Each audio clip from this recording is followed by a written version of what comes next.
Alrighty, guys, I've got my good friend Brad here. We have an absolute bumper episode for you guys. We're going to cover objections for you today. A couple of things about when a person wants to start a program, but they're going away for a week or two.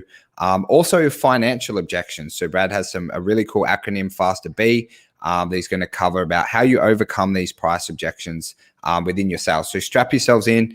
Brad, mate, thank you so much for coming on. We missed you last week. Where were you last week, bro? You had a sick day. I was just thinking, it feels like it's been ages since we've done one of these. Man, I was in the hospital getting my AC joint reattached. So no excuses. Yeah, I got a message. I was like, bro, I'm like way too drugged up still to get on a podcast. And mate, you've got some big news. You've had so you were in surgery Friday, and then you're launching a new business today or tomorrow. Hey, your online over 50 program in Australia. Yeah, so we had a program we were doing in the US, and we launched it. It was starting to go really well, but the time zones weren't working. Like I was always having to do sales morning and night, and it just wasn't working. Like with a kid on the way, how can I scale it? And I was like, this is just shit. It doesn't work. And you and I had a few conversations, and you're like, bro, just get rid of it, and like launch something in Australia. So I think we spoke Saturday. Monday morning, I started working on it, and it literally goes live in the next sort of 12 hours. So we've closed a business and we're relaunching a business like in 5 days, which is pretty sick. Taking action, man. Taking action. That's it, right? That's like the true key to success. And mate, the gym's at capacity. 140 booked out, 2 coaches. Amazing. 140 booked out, 2 coaches, and probably the happiest everyone has been, like coaches wise, members wise, like everything's just gelling really well. And I suppose the luxury the last week, I've been coaching a few less sessions, one-on-ones, and obviously being injured, just hanging around the club and chatting to people. Like the vibe in the club is really good at the moment, even though it's raining and stuff. And we're launching an internal 8-week challenge to help like with nutrition and accountability over winter. Everyone's sort of like, getting excited about that. So now it's good time to be in TBC. Yeah, it's a good time to be alive, baby.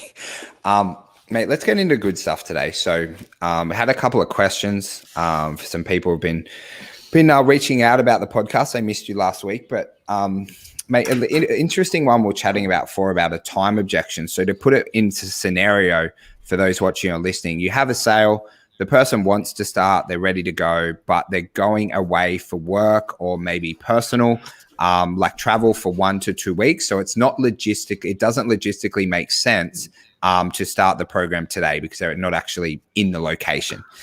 Brad, you said some absolute gold. How do you cover that? Because I'm sure it's happened to you a fair bit along your sales journey. It actually happens a heap to us, especially being in Perth. Like we're the fly in, fly out like state of Australia. There's so much transient workers here. So first of all, I suppose the number one thing to cover is you haven't closed a sale until you have credit card details or some form of payment. So that's the first thing. That's super important. So there's a couple of ways to do it, and it depends when they're going on leave or going away. So if they're going away, like, in the next sort of 2 days, I would just set their payment details up for when they get back. Okay. Set them all up in the account. It's like, awesome. You come back on the 30th. Let's set your first payment up for the 1st of next month, and we'll book you in that day for your onboarding session as well. How does that sound? They're going to jump at it. If they're going away in like a week, what I would do is I would get them in for their nutrition and onboarding, and I would get them to start doing their nutrition while they're away. Okay. Because you don't want them to go back. Yeah, it's like, hey, over the next 2 weeks, like just record what you're going to eat for me. And you might not even take their payment until they get back, but it's that little bit of goodwill. You might take their first week and then put them on hold for a week or whatever, but they're going to start getting in the motions of taking action, understanding what the outcome is. So there's sort of the two ways I would attack it. Yeah, mate. And I think that's really, really easy way to put it. So obviously with the payment details, I'm sure it doesn't happen too much occasionally. So and then if they don't want to continue, they've got to contact you, right? Because the payment's rolling, but you've got them booked in for that So if I come back on the first, my payment comes out, but I've got a session booked in. Is that how you do it? Yeah, so I'd text you the day before, be like, hey, Jimmy, Brad here, just a reminder about your onboarding session tomorrow. And like all of our clients get that reminder, right? But then the next day you're in for your session and your payment's being taken out. Yeah. And then when I'm away, you'd give me a little bit of homework to keep moving forward in a positive fashion, kind of keep me engaged, like do my food diary or whatever it is. I give you something like, okay, like you're going to go on holiday. Like, let's be real. You're probably not going to eat that well, and you're probably going to have some drinks or do whatever, Especially me on holiday. Yeah, it's like, hey, like obviously we want to get started like as soon as you get back, but just so I can get a bit of an understanding of like where your nutrition's at, how about you keep a food diary for me for like the next couple of days while you're away? Yep. And then we've found out through coaching, like, and I'm sure like everyone listening to this has clients, just by people writing down what they're eating, they tend to eat less bad food. So you're going to get, they're going to get some progress without really doing anything on those couple of days anyway. And it just builds that bit of trust. It's like, oh shit, they really care. They're going to start doing some stuff for me before I've even paid them. And they're going to pay when they come in anyway. Yep.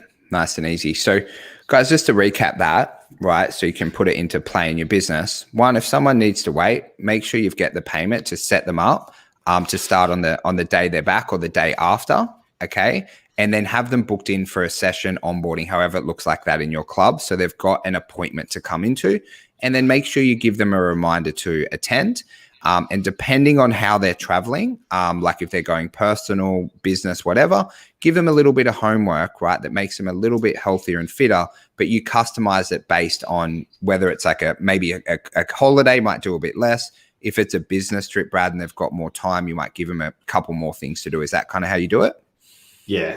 But case by case scenario by the sounds. Case by case, but just, biggest thing is get payment details, right? Like set up spoken like a true. Yeah. Like set up like a true get their payment details. Yeah. Get the fucking details and whatever. It's whatever. Oh, that's so good. Okay. Now, the next question we have was a really interesting one, and we might go pretty deep on this, but it's on financial ejection. So essentially at the consult, someone goes, hey, Brad, I just don't have the money to pay for it. The person wasn't pushing back as hard. They said, I probably went a little bit soft. But the way you cover it, Brad, because in our coaching, I feel good because you coach me each week on sales, but you want to cover it before. Okay. And you have the acronym. So when I say how you try and cover the price objection in the script before you even get that objection, what are a couple of things you're looking for? Yeah, so we want to look at things, first of all, that they're spending money on currently that may be taking them away from their health and fitness goals. Because what we want to essentially do is if the price objection does come up, we want to get them to agree to reallocating those funds towards their health and fitness. Yep. So we have this acronym, and I learned it off Matt Ryder, who probably learned it off Eli, and it's been around for ages now. But it's FASTER. So FASTER, so F for fast food. How many times a week are they eating out? No, not home cooked meals. A is for alcohol. S for Starbucks or coffee. T is for tobacco. E for entertainment. R for restaurants. B for beauty. And most people in this day and age, if they buy one Uber Eats meal a week for themselves and their partner, there's $60 pretty easily. They buy a 6-pack of beer on the weekend. There's another $20. They go out to a movie with their partner. There's another $100. They quickly, add up things that are taking them away from their goals. So when the price objection comes up, you're like, hey, but remember we spoke about a bit earlier, all those things that were taking you away from your goal, and you agreed you'd reallocate some of that money to move towards your goals. Do you think we could do that? Yeah. And you don't want them to get rid of all of it, right? Because most of those things are they're fun. And I remember you and I speaking when we did that role play a few weeks ago. You do date night with Jess every week. And Yep. to ask you to get rid of that, like 100%, you'd be like, hell no, there's no way I'm getting rid of that out of my week. It's not going to happen. And you get this conflict that you don't want. So it's like, would you be willing to sacrifice some of those funds? Because if you were drinking $5 of coffee a day at $25 a week, could you go to like a coffee every second day and make every other day at home? Yep. You know, if you're eating dinner out, I think when we had our consult, you were eating, you know, a coffee and a cake, or you know, a meal out every day. For pretty sure. You know, hey, can you eat a meal out every second day? That would save you enough money to invest that money into a program, and you could probably still have change. It's going to move you closer to your goals. Yeah. And guys, there's an episode Brad and I did. I'm not sure what episode number. If anyone wants it, send myself or Brad a message on any social media, and we'll get it sent over to you guys. It was amazing running through the role play. And mate, Brad, you were saying before, with the Faster B, you often don't push heavily on the beauty for females. Have you had a bit of experience with that, or? A lot of women, they're going to find it hard to give up getting their nails and those sort of things done, because that's like the things they do for themselves to keep themselves pretty and happy. So it's a part of their identity almost. So sometimes, like if they've got no other spending, then I'll tend to be like, okay, can we reduce the amount of time that you go and get Botox fillers, because you may look good on the outside, but if you're unhealthy inside, then what's it really matter? But a lot of clients that I deal with, they're speaking about like, getting their nails done once a month for like $30 and their haircut, once a quarter. They're not going to stop doing that. Like it's just stupid to try and fight that battle. But if, you cover it and they're spending ridiculous amounts of money on, Botox, hair extensions, all that, liposuction, like all this kind of shit, then definitely ask them. I was like, okay, like, would you, essentially spend all this money polishing a Hyundai Excel worth $50? Like you wouldn't, right? There's no point having the outside look really good if internally you're really unhealthy. I preferred your other quote before putting a fucking sticker on a Ferrari. You don't put a bumper sticker on a Ferrari. You don't put a bumper sticker on a Ferrari, right? Like you don't just you make sure like internally we're healthy and fit, because externally it doesn't matter. So it was funny. After our call, I was talking to my wife about the Faster B, and we played a game on how much we spend on each, because I was like, I just did this podcast with Brad, and I'm like, I can't believe I had to publicly say how much I eat out and shit. I was a bit rattled. But like, if you guys think about it, if you, even just everyone listening or watching this, if you think about how much money you spend on food, eating out at cafes and stuff, alcohol, especially coffee. Because do you know one of the things, Brad, that you did off my call is I stopped drinking coffee out, because I was having 2 coffees a day. It was like, I think it was like about $7 a day. So now I just make my own coffee at home. I'm not a coffee snob, and I'm like, just save me like $40. Just save me like $2K a year, Brad, from the call. Well, the thing is, like, it's like, and people like, a lot of, back in the day, like you get all these, wealthy people, stop wasting your money. Don't buy coffee, make it at home. Like, not buying a coffee isn't going to make you a millionaire, right? But if you're looking at ways to transition funds from things that are taking you away from your goal, and you've got a really good reason why getting healthy is important to you, then there's ways you can shift money that you're already spending and reallocate it. So let's not joke. $5 a day isn't going to make you rich. However, you can reallocate it to something that's going to move you in a direction where you want to go. Yeah, it's such a good way to put it as well, and it's so true. It's kind of funny, that guy. I'm not sure if you saw the guy on social media. I think it was like last year. He's like, the reason you don't have investments is because you're avocado on toast. I was like, man, I fucking love avocado on toast. It's just like, you can have your investments. It's like, that's not the whole scheme of things. Like, you don't become incredibly wealthy by not having coffee, avocado on toast. There's a lot more to it than those very basics in savings. Yeah. Okay, so we've got that. So in the script, Brad, where you're already trying to pre-frame, and it kind of sounds like you're making them aware that they do have money for the program before they even know about the price, because you kind of give them the price a little bit later, right? expendable income, right? Stuff they're just spending at the moment that they don't think about. Because no one thinks about how much breakfast costs them each week if they buy it daily. Like no one does that math.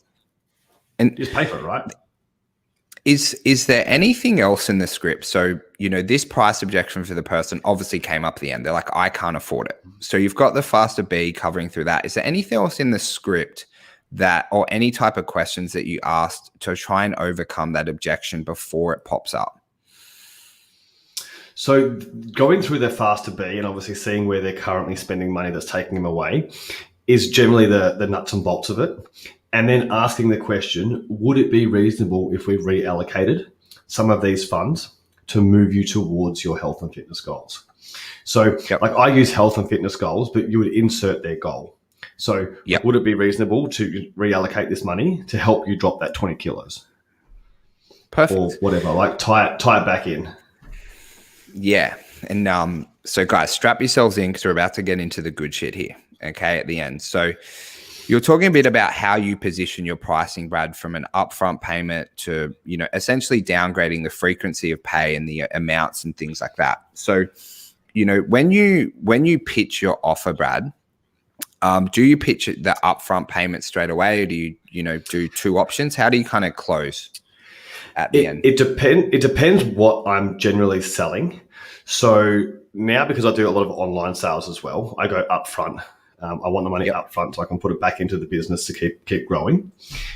So a lot of time it's not the money, it's how it's paid. So for example, if you're selling an online program, let's say it's 20 weeks and it's $2,000. A lot of people might balk. They're like, oh, I can't afford $2,000. That's like, okay, so is it actually the money they can't afford? Like, is it the $2,000 they can't afford? Or is it they can't afford to pay it upfront today? So you want to actually work out which one is it, or is that just a smoke screen to stop the call? So how I question that is, okay, Jimmy, so other than the money, do you think everything else in this program is going to be a good fit for you to help you get X result? Yeah. Just to isolate that the money is the issue. Make sure everything else is covered. Then they can't come back to that, right? Because you've already put that in the box. It's all done.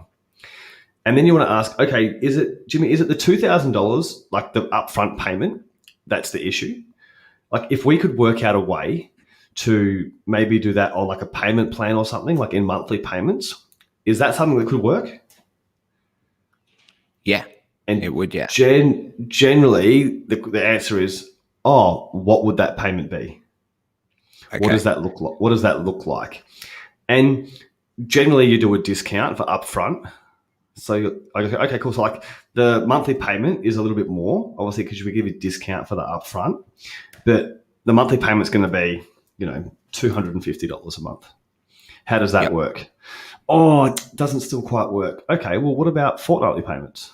What about weekly payments? Like I'll just keep going. Like I'm going to, I don't care how I get paid. Like upfront's the best. They get a discount, but we want to make sure it works with them. Couple of reasons why. A, we want the monthly, obviously it gives us a good chunk of money up front. We can then reinvest that back into ad spend to keep the business growing. But it also, once we get down to those like monthly, fortnightly, weekly, what works best for the client sometimes has to go into your head as well, because you don't want to be chasing up failed payments. Because smart. It's fine to get the money, but I don't want to ring you every week. Hey, Jimmy, your payment's failed. Hey, Jimmy, your payment's failed. It's the constant reminder that it's expensive. It's the constant reminder that you have to keep doing something. Mate, you remind me of it's so good having you on these episodes because I haven't done fitness sales in a long time now. But I remember there would be times in our gym, especially in one-on-one PT, some people would pay like, $220 a week, would pro rata their pay, and they would want their payments done on specific dates, like, every second Thursday and stuff. And so the payments didn't bounce. And I remember even managing a club, we sometimes had to jig the dates around because people are like, I get paid on Friday, and we set up their payment to come out on Monday, and we're always getting these like little payment issues. And essentially it's just fucking annoying chasing up someone for money. It's just like a nightmare. Yep. Doesn't need to be done. And it's the reason why I don't do weekly cash payments either. because you don't want to, like, every time you hand over large amounts of money, people relate that with pain. People will quite happily set up a direct debit. Like, you can ask, I want you all to think how much your mortgage payments are if you have mortgage payments. Most people don't know because it's done via direct debit. But if you had to walk into the shop each month with $3,500, whatever it is, and give them cash, like, that's painful. So you don't want that for your client to be handing over. It's like, oh my God, it's all this money every week, all this money, all this money. You want it just to be automatic. It's just done. Yeah. It's kind of funny. I was talking to, I know it's like a different topic, is I was talking to a friend about online gambling, right? He gambles a lot in like sports bet and stuff. And I was just like to him, I was like, man, if you actually handed that money over to someone, there is no way you would get, because so I've gambled a bit. I gambled a bit when I was younger playing footy, and then I lost a lot of money one night. It was like $1,500. I was younger and I just fucking quit. But I was like, if you actually handed this money over, it's not play tickets at that stage. But so, mate, you've got that covered. Now, I just want to ask you a question. So if you imagine me, you in a sale, you know, like reasonably that, you know, it's within budget. So if you've ran through Faster B and you're like, look, Jimmy's pretty close to the mark. It's definitely not that this motherfucker has no money, right? Now, if I keep playing games and going, no, it doesn't work, is there a time where you flip it on me and go, you know, mate, how important is it for you to reach these goals? Like, is this real, or are we going to keep, like, how do you pre-frame that? If, because I'm sure it happens, you know, every now and then, and you're kind of going, kind of pressing on me now to make a decision. I've generally done a little bit of pressing before we actually even get to the payment. Like, okay, you know, tell me about that. So we want to make sure, obviously, you've got their why, it's deep enough. So we go back to the cost of inaction. Yep. And like, if you don't do anything, what does that look like? Where are you in 12 months if you've done nothing? Where are you in 5 years if you've done nothing? So, like, the pain's pretty real. Like, you're pretty deep in the pain by the time you get into the actual program. You've realized that, like, you know, you've gone through their problem, the benefit, the solution to it all, and then you get to the pain. And by then, you've gone through the payment options. If people still aren't there, like, it can generally be they just literally are not willing to make a change yet. Yeah, so you cover the cost of inaction before the price presentation. Yeah, because if you do it after, it's just salesy. Yep. You're like, oh, this just stinks of, like, used car salesman. Yeah, 100%. I remember Andrew Poulton taught me about the cost of inaction. It's gold. It really stumps some people sometimes. Like, you get I remember, like, when I first started sales, I didn't like silence in there, but, like, sometimes if you ask a really good question about cost of inaction, they'll go silent for like 15, 30, 40 seconds, and they're really thinking about it when you nail it really well. So we might cover that on another episode. But, mate, I just want to chat a bit about the gym. So, mate, you're at capacity. It's pretty crazy. Well done. Thank you. Enjoy yourself. I don't know. You got to get yourself some kind of present for that. What's the plan with the gym? Are you just kind of going to sit on it and you know, take as much profit as you can at this level? Do you have any plans, or is it mainly just focusing on the online side of things now? Yeah, so the gym is at 140 full-time members, which is pretty good. And it's catch-22. We can go to more members. However, we would have to get another coach. Yep. I'm very much, I don't like casual coaches. I don't like part-time coaches. I prefer full-time coaches. Just because the model we run, it's training, nutrition, accountability. It's so invested that it's hard to get a part-time coach that's committed enough, that doesn't have enough going outside of their role, that they can apply all their attention to. So it's a bit of a pain. So we're at that point where the numbers we have, 2 full-time coaches, myself in there occasionally, works really well. So the focus is going to be to roll this online program out and really dive deep into that. So we've got a paid strategy that we've been using in America. We've refined that now, and I think we've nailed it, and we're going to launch that in the next sort of 12 hours, like I said, to go live. And we're also launching a organic strategy as well. And we haven't had a big organic strategy for online in the past, but we're going to have the two-pronged approach now. Yeah, mate. I think most businesses grow organically at the start. It's kind of funny. Obviously, the guys, the systems by design, they just go paid from day one, which definitely isn't the way I would do it. But obviously, what they do is incredible. It just depends who you learn off. So I think any business neglecting organic are fucking idiots, to be straight up. Like Dylan, Dylan was messaging me before. He signed up 7 clients for his gym this week organically off a beta test message. It was like about his 4-year birthday or something. I'm trying to get it for us. Pretty crazy, hey? He just went through his Instagram message and he's like sending me all these consults. I reckon there's more than 7. There's like a whole text message full of them. It's absolutely crazy. There'd be heaps. And I launched my online business probably this time last year when I was working with James Cant, whatever his name is. depends what Facebook page you go to. Yeah. And we did the same thing and grew organically, and we sort of shut down online for a bit when the gyms reopened. There's just too much going on. But there will be a organic beta test launch in the next 14 days. And James himself, man, he does incredibly well organically. His Instagram and his stories is legit. It's up there. I actually joined yesterday. I won't keep you too long. I joined Knees Over Toes guys program. Yeah, nice. To check it out. His onboarding's legit, man, and his marketing's just so good. It's just so educated. I was talking to someone last night. I was actually talking to Dill. He came over, and I was talking to about the difference between James Smith, who is amazing organically, and then Ben Patrick, where Ben Patrick's very education based, amazing content, amazing social proof. When James Smith, he's a very intelligent guy. He's incredible, but he's very much charisma. Like he's got that amazing personality that you're attracted to. He's like kind of one of the lads. But I think those two online in the space would be 2 of the very, very best in the planet. Organically, it's gnarly how good they are. If you think about it, their organic strategies are actually the complete opposite.